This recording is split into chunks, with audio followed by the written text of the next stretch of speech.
नमस्कार मित्रांनो, आई कुठे काय करते या मालिकेच्या आजच्या भागात आपण पाहणार आहोत. अभि यशला म्हणतो, तो मुद्दाम हा विषय काढून आजी आप्पांना माझ्या विरोधात भडकवू नकोस. काय मिळतं रे तुला असं करून? तर यश म्हणतो, अभि मी कोणालाही इन्स्टिगेट करत नाहीये. तर ईशासुद्धा लगेच म्हणायला लागते, यश आम्हाला बाबांची काळजी वाटत होती. ते कुठे जाणार होते हे घर सोडून? तुम्हाला त्यांना या घराबाहेर काढताना काहीच वाटलं नाही. मग ते या घरात राहावे म्हणून आम्ही थोडंसं खोटं बोललो. यात काय बिघडलं? तर यश म्हणतो, काय थोडं खोटं बोललो?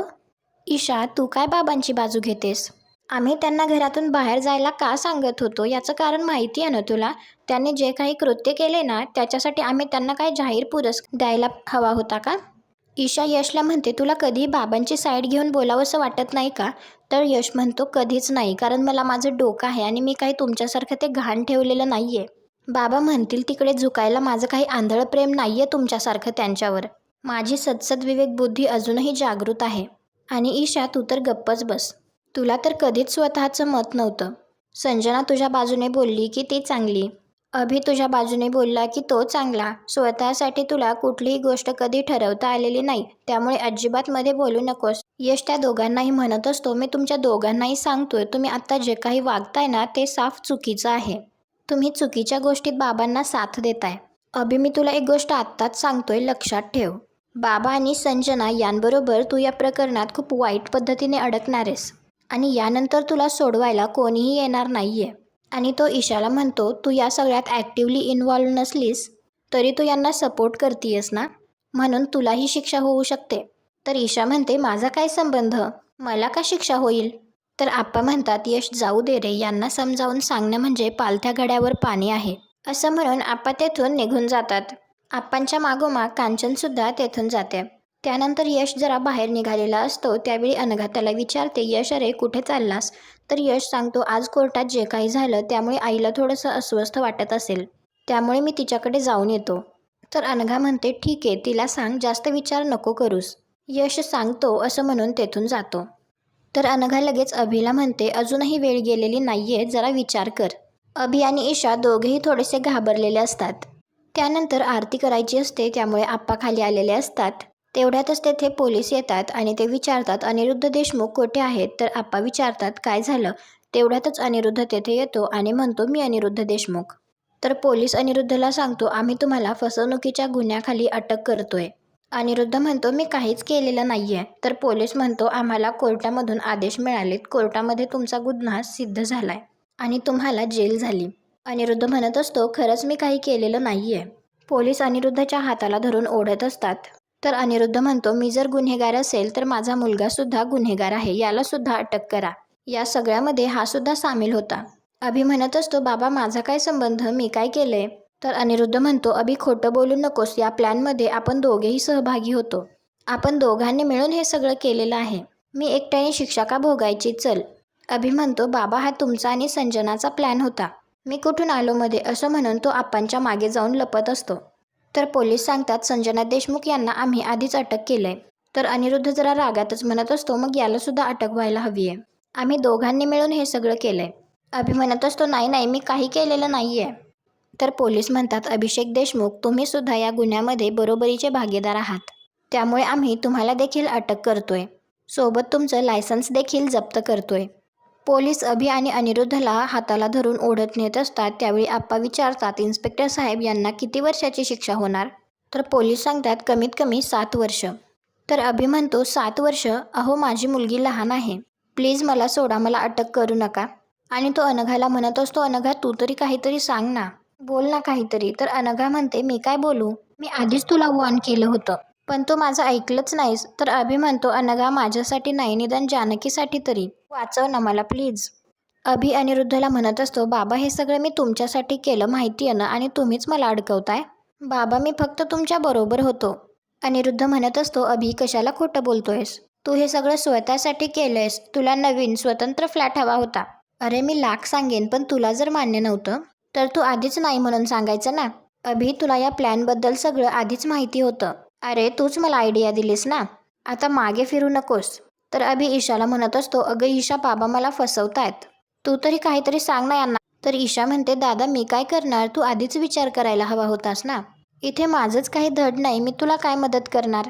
अभि म्हणत असतो, ईशा तू पण माझी मदत नाहीस करणार? तर यश म्हणतो, पाहिलेस अभि, हेच मी तुला आधी सांगत होतो. तेव्हा तू माझं ऐकलं नाहीस. तेव्हा जर ऐकलं असतंस ना तर आज ही वेळ आली नसती. अनघासुद्धा म्हणते, अभि मी तुला बदलवण्याचे अनेक प्रयत्न केले, पण तुला काही फरकच पडला नाही. आता जानकीचा बाबा एक गुन्हेगार आहे असं तिला वाटेल आणि तुला भेटायला तिला तुरुंगात यावं लागेल. तू न माझ्या मुलीच्या आयुष्याची वाट लावलीयस. तर कांचनसुद्धा म्हणते, अभि आमचा नातू डॉक्टर आहे हे सांगायला किती अभिमान होता आम्हाला. सगळ्यांना अगदी कौतुकाने आम्ही सांगायचो. पण नाही, तू फसवलंस आम्हाला. काय मिळालं तुला सांग बरं. आता तुझ्याबद्दल कोणाला सांगताना सुद्धा लाज वाटेल आम्हाला. अगदी वडिलांच्या पावलावर पाऊल टाकून चालतोयस तू.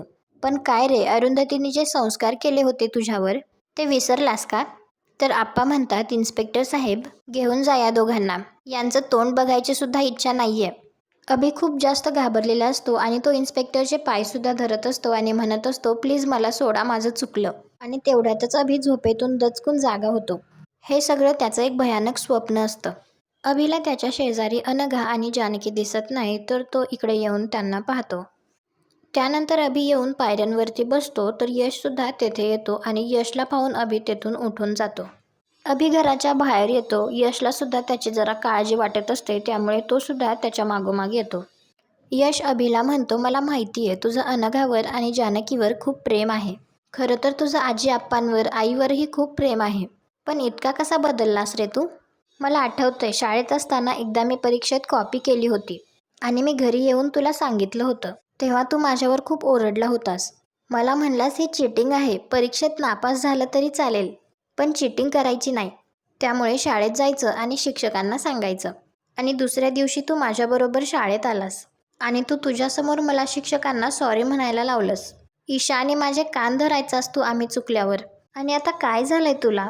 अभि तू डॉक्टर व्हावास म्हणून आई रात्र रात्र जागलीये तुझ्यासाठी. आजीने नवस केलेत. अभि म्हणतो, यश मला हे सगळं माहिती आहे.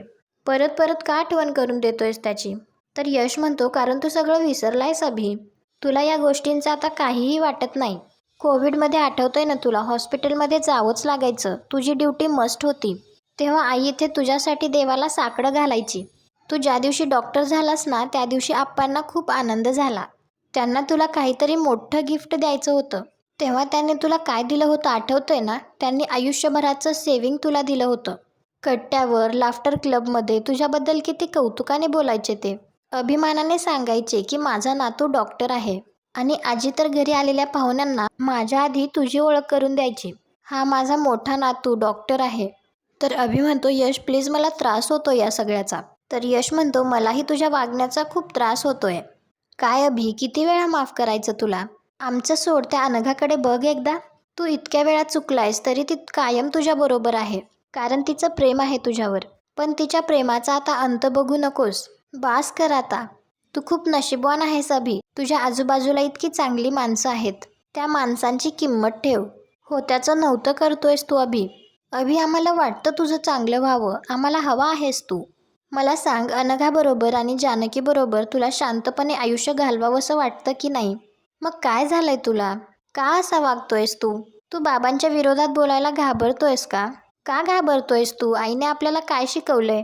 नेहमी खऱ्याच्या बाजूने बोलायचं, कायम सत्याच्या बाजूने उभं राहायचं.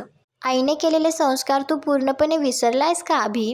या सगळ्यातून बाहेर पडण्याचा हा शेवटचा चान्स आहे.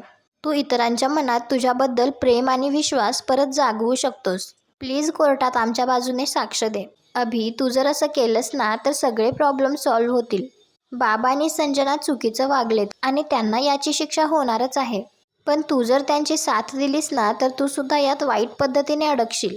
मग तुला कोणीही वाचवू शकणार नाही. प्लीज एकदा ऐक माझं. मी हात जोडतो, हवं तर पाया पडतो. एकदा माझं ऐक. अभिला मात्र काय करावं काही सुचत नसतं. दुसऱ्या दिवशी सकाळी अनिश ईशाला भेटायला गेलेला असतो आणि तो ईशाला म्हणतो, हे सगळं जे चाललंय ते तुला योग्य वाटतं का ईशा? तर ईशा म्हणते, कशाबद्दल बोलतोयस तू? अनिश म्हणतो, तुला चांगलंच माहिती आहे मी कशाबद्दल बोलतोय. तुझ्या बाबांनी आप्पांना फसवून त्यांच्या सह्या घेतल्यात, तरी तू त्यांना सपोर्ट करतेयस. ईशा, हे जर सिद्ध झालं ना तर तुला सुद्धा शिक्षा होऊ शकते. ईशा म्हणते, काहीही बोलू नकोस, माझा काय संबंध आहे? अनिश म्हणतो, हा मॅटर खूप सिरियस आहे, त्यामुळे तू काय करतेस ना याचा एकदा नीट विचार कर. ईशा म्हणते, मी नीट विचार करूनच निर्णय घेतलाय. तू प्लीज मला समजावू नकोस. तसंही तुझा आणि माझा काय संबंध आहे आता? अनिश म्हणतो, कागदोपत्री आपलं नातं संपलं असलं तरी मला तुझ्याबद्दल काहीतरी वाटतं म्हणून आलोय ना मी इथे. आणि मी आजीला हे सगळं विचारलंय. जर कोर्टात हे सगळं सिद्ध झालं ना तर तुझ्या बाबांना जेल होऊ शकते आणि त्यांच्याबरोबर संजनालाही होऊ शकते. तर ईशा म्हणते, मग ठीक आहे ना, त्यांचं ते बघतील. ते दोघं ना आपल्यापेक्षा खूप जास्त हुशार आहेत. आप्पांच्या सह्या घेण्याच्या आधी त्यांनी विचार केलाच असेल. तू काळजी करू नकोस अनिश. यातून बाहेर कसं पडायचं याचा प्लॅन त्यांच्याकडे ऑलरेडी असेल. तर अनिश म्हणतो, आणि नसला तर? ईशा, तू संजनाला ओळखत नाहीस का? अगं, ती अडकते म्हटल्यानंतर ती तुम्हाला का सोडेल? संजनावर जर काही आलं ना तर ती सगळं तुमच्यावर ढकलून मोकळी होईल. आणि गुन्हेगाराला सपोर्ट करणं हा सुद्धा गुन्हाच आहे. तुला सुद्धा जेल होऊ शकते. ईशा म्हणते, काहीही सांगतोयस तू? संजना आम्हाला काहीही करू शकणार नाही, कारण ती एकटी नाहीये. तिच्याबरोबर आमचे बाबा सुद्धा आहेत. ते आम्हाला या सगळ्यात अडकूच देणार नाहीयेत. अनिश म्हणतो, तुमच्या बाबांची कितीही इच्छा असली ना तरी ते तुम्हाला वाचवू शकणार नाहीत, कारण तू आणि अभिने घर विकण्यासाठीचे पेपर्स साईन केलेत. उद्या संजना म्हणाली की ईशा आणि अभिने आम्हाला हे सगळं करायला फोर्स केलाय, कारण त्यांचं लाईफ सेटल्ड नाहीये. त्यांना पैशांची गरज आहे आणि आम्ही इमोशन्समध्ये अडकून आप्पांच्या खोट्या सह्या घेतल्यात. मग काय करणार आहेस तू? तर ईशा म्हणते, पण हे सगळं खोटं आहे ना. हा प्लॅन संजना आंटी आणि बाबांचा होता. अनिश म्हणतो, काय पुरावा आहे याचा? आणि समजा त्यांनी ॲक्सेप्ट केलं कोर्टात की हा प्लॅन त्यांचा होता, तरीही काही फरक पडणार नाही, कारण तुम्हाला हा प्लॅन माहिती होता आणि तुमचा सपोर्ट होता या प्लॅनला. ईशा, अगं, कोर्टात संजनाने जर खरं सांगितलं ना तर 12च्या भावात जाशील. सगळी स्वप्न गुंडाळून ठेवावी लागतील आणि तुरुंगात जावं लागेल खडी फोडायला. तर ईशा थोडीशी घाबरते आणि ती अनिशला म्हणते, तू काय इथे मला घाबरवायला आलायस का? तर अनिश म्हणतो, ईशा, आपलं नातं संपलं असलं तरी मला काळजी वाटते तुझी. तू तुरुंगात गेलेली मला आवडणार नाही. आणि एकदा का कोर्टाने तुम्हाला गुन्हेगार डिक्लेअर केलं की मग तुम्हाला कोणीही वाचवू शकणार नाही. त्यामुळे प्लीज माझं ऐक. तर ईशा जरा घाबरूनच विचारते, अनिश, तू हे सगळं खरं सांगतोयस ना? अनिश म्हणतो, तुला जर हे सगळं खोटं वाटत असेल तर तू दुसऱ्या कोणत्याही लॉयरला विचार. अगं, हे सगळं मी आजीकडून ऐकलंय आणि जाम हादरलो. कधी हे सगळं तुला सांगतोय असं झालं होतं. आणि तू प्लीज हे सगळं अभिला सुद्धा सांग. तुम्हा दोघांनाही यातून वाचायचं असेल ना तर आता एकच उपाय आहे. ईशा विचारते, कोणता? तर अनिश सांगतो, कोर्टात साक्ष देण्याचा. जे काही घडलंय ते सगळं खरं खरं अभिला कोर्टात सांगायला सांग, कारण तो स्वतः तिथे प्रेझेंट होता. त्याच्या साक्षीला खूप महत्त्व आहे. ईशा, जर त्याने कोर्टात साक्ष दिली तर तुम्हा दोघांना शिक्षा होणार नाही. तर ईशा म्हणते, म्हणजे अभिदादाने जर कोर्टात साक्ष दिली तर आम्हाला तुरुंगात जावं लागणार नाही, पण आम्ही पण या प्लॅनमध्ये सहभागी होतो ना, मग कोर्ट आम्हाला का सोडेल? अनिश म्हणतो, सोडेल, कारण तुम्ही खऱ्या गुन्हेगाराला पकडून देण्यात मदत करताय. तुम्ही कोर्टाची मदत करताय, मग कोर्ट तुम्हाला का शिक्षा करेल? तर ईशा म्हणते, पण या सगळ्यात आमचे बाबा पण होते रे. जर अभिदादाने साक्ष दिली तर त्यांना शिक्षा होईल. त्यांना वाचवण्याचा काही पर्याय नाहीये का? तर अनिश म्हणतो, अनफॉर्च्युनेटली नाहीये. त्यांना आता कोणीही वाचवू शकत नाही. आणि तसंही तुम्ही कोर्टात साक्ष दिली काय किंवा नाही दिली काय, त्यांना शिक्षा होणारच आहे, कारण आजी हे सगळं कोर्टात सिद्ध करणारच आहे.